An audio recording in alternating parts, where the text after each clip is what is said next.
बाहेर जायची, लहान गरीब मुलांना हेरायची आणि चॉकलेट देते, मोबाईलवर गेम खेळायला देते सांगून त्यांना घरी घेऊन यायची आणि चेहरा झाकलेला, मान खाली. पोलिसांच्या ताब्यात असलेले हे दोघं पती पत्नी आहेत. दिसायला अगदी सामान्य, पण कृत्य मात्र इतकं भयानक की ऐकून अंगावर शहारे येतात.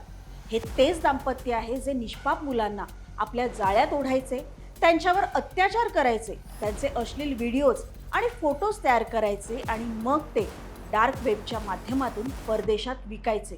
या लोकांनी मुलांच्या निरागसतेचा बाजार भरवला आणि त्यातून लाखो रुपये कमावले. या सर्व तपासानंतर हे स्पष्ट झालं की हे दोघं खरोखरच अशा प्रकारच्या गंभीर कृत्यांमध्ये सहभागी होते.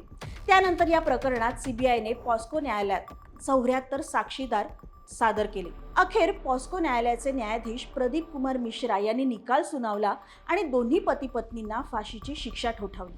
ज्या मुलांवर अत्याचार झाले होते त्यांच्यावर दिल्लीच्या एम्स रुग्णालयात उपचार सुरू आहेत. काहींच्या प्रायव्हेट पार्ट्सवर जखमा आहेत, काही मुलांच्या डोळ्यांमध्ये तिरडेपणा आलाय, अनेक मुलं मेंटल ट्रॉमामधून जात आहेत. या प्रकरणाचा व्याप किती मोठा होता याची यावरून कल्पना येते.